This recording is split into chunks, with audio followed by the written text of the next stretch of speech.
Ahora le vamos a presentar una selección de los twitters más polémicos que el señor Donald Trump ha dado a través de su cuenta @Real Donald Trump, y pues ya es casi su primer año de gobierno. Le presento el primero. El 4 de marzo del 2017 señaló: qué bajo ha caído el presidente Obama al intervenir mi teléfono durante el sagrado proceso electoral. Este es un Nixon Watergate, o bueno, enfermo el chico, mal el chico, es lo que dice de alguna forma este Twitter del señor Donald Trump, que se la cargó con el señor Obama, pero... Que además habría que decir que es el presidente que más seguidores en Twitter tiene, entonces habremos de entender lo que pasa después con otros tweets. Pero ¿sabes qué? Importante porque... 46.700.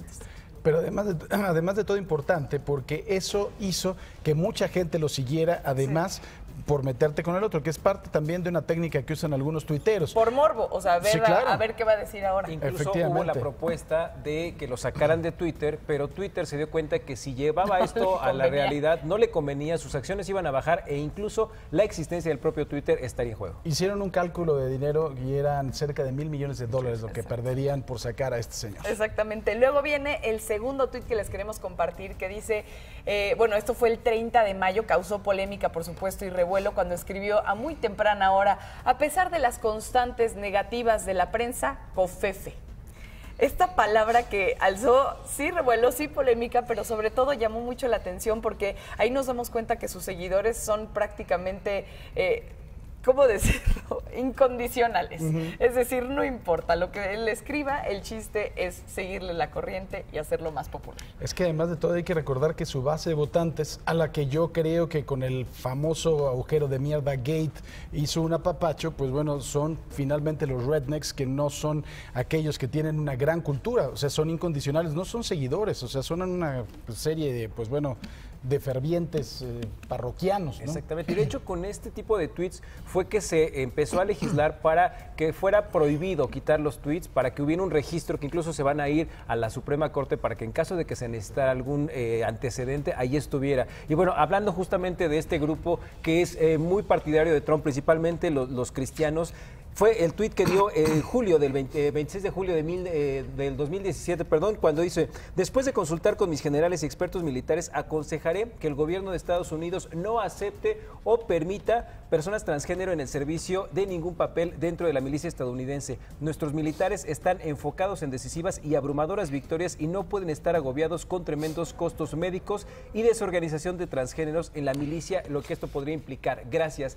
Desafortunada declaración, porque además de que se echó a un sector vulnerable encima, días después el Washington Post publica que si este gasto era excesivo, no se comparaba con el 5 veces más oneroso gasto de Viagra que se invertía en el ejército. Que además luego se le echan para atrás. El juez federal de Washington dice: saben que esto no tiene razón de ser, y como unos 6 meses después, por ahí de diciembre, dice: olvídenlo, esto se vuelve a aplicar y está obligado a recibir a los transgéneros. Pero volvemos a lo mismo. El Pentágono. Volvemos a lo mismo. El señor apapachó a sus bases, apapachó a un segmento de la población norteamericana intolerante, y con eso ya quedó bien con ellos, aunque sepa que le van a echar para atrás la medida. Así es. Otra cosa también que fue muy polémica, usted se acuerda de las manifestaciones que se presentaron al respecto de las estatuas de algunos generales confederados en algunas ciudades de los Estados Unidos. Si usted a lo mejor vio Los Duques de Hazzard, le debe de caer muy simpático el general Lee, que era este automóvil que utilizaban Bo y Luke, creo que se llamaban los dos, pero el general Lee era un general confederado, que son los que estaban en favor de la esclavitud y no eran así como muy buenas personas. Pero la bandera confederada es la que traía en el techo. Exactamente, esa es la bandera confederada. Triste ver que la historia y la cultura de nuestro gran país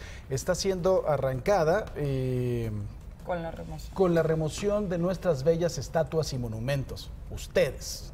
Así es como termina. Que se refiere justamente a esa estatua de Nueva Orleans, en donde está Robert Lee, apoyaba a los esclavos, pero además esto habla de la relación que tiene Donald Trump con los supremacistas blancos, porque en realidad lo único que quiere, como dice Paco, es hacerles otro apapacho. Aunque lo haya negado. Muchos de estos tweets, recordemos que era en la época de los 140 caracteres, después llegaron los 280 que le dieron más poderío desde la Cancillería de Twitter. Dios de mi vida.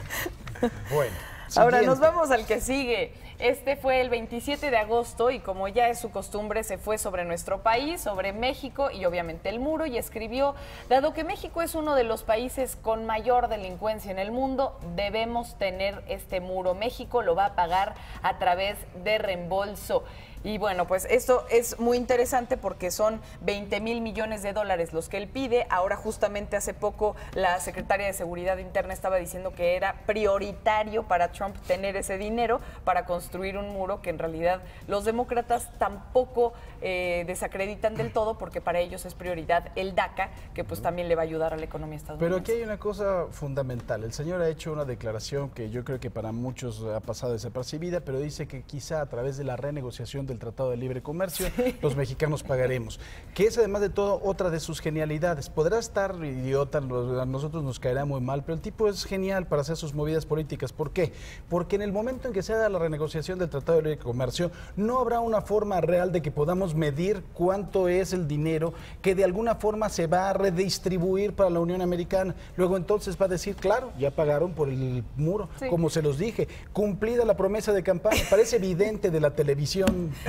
Guajardo, el secretario de Economía, ya le contestó y le dijo no tiene nada que ver, pero justo lo que sucede es que él dice, pues yo voy a agarrar ese dinero y lo voy a usar para lo que yo quiera. Exactamente. Ya lo utilicé, entonces se va a cobrar como irónicamente a lo como chino. no va a haber forma de poderlo ni siquiera medir, pues el señor va a decir, claro, renegociamos el Tratado de Libre Comercio, va a haber más dinero para los Estados Unidos, ya pagaron por el muro y el señor se va a salir con la suya. Y Guajardo, que bueno, pobrecillo. Y en ese mismo sentido, ese mismo día justo, yo creo que el teléfono presidencial estaba más ocupado que de costumbre, trata el tema de libre comercio con un tuit en donde dice: estamos en el TLCAN, el peor acuerdo comercial que se haya hecho con el proceso de renegociación con México y Canadá. Al ser muy difícil puede que tenga que terminar. Obviamente pues esto nos traía claroscuros para la economía nacional. Sí, la inestabilidad yo creo que sigue. Después de eso se dio la declaración de Chrystia Freeland, la ministra de Relaciones Exteriores de Canadá, que decía que era inminente la salida de Estados Unidos del Tratado de Libre Comercio, pero aquí tuvimos a Larry Rubin, quien puede ser el próximo embajador de los Estados Unidos en México y también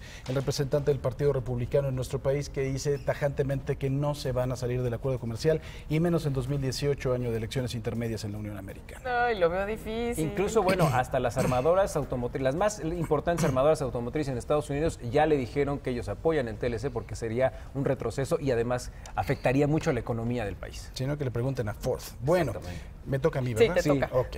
El 11 de noviembre tecleó sobre Corea del Norte. ¿Por qué Kim Jong-un me insulta llamándome viejo cuando yo nunca lo he llamado chaparro o gordo?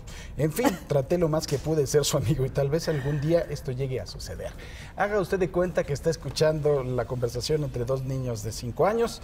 Me dijo gordo, me dijo chaparro, ¿no? Y ahora también lo del botón nuclear, que creo que lo vamos a leer más adelante, que tiene que ver con lo de las dos Coreas, y está buenísimo. Y el último que les vamos a compartir, hace un mes, el 6 de diciembre, tuiteó en esta polémica decisión de cambiar la embajada de Israel: he determinado que es hora de reconocer oficialmente a Jerusalén como la capital de Israel. También estoy ordenando al Departamento de Estado que comience la preparación para trasladar la embajada de Estados Unidos de Tel Aviv a Jerusalén, que ahí lo hemos platicado también al aire. Es cuestión, para mí, de su electorado evangélico, que son más de 50 millones de estadounidenses que también son parte de sus votantes. Y el poderío económico de los judíos, que también no es nada despreciable. Dinero, dinero, dinero. Cierre de año Muy bien. desafortunado. Imagen Noticias con Paco Sea, lunes a viernes 5:50 AM. Participa en Imagen Televisión.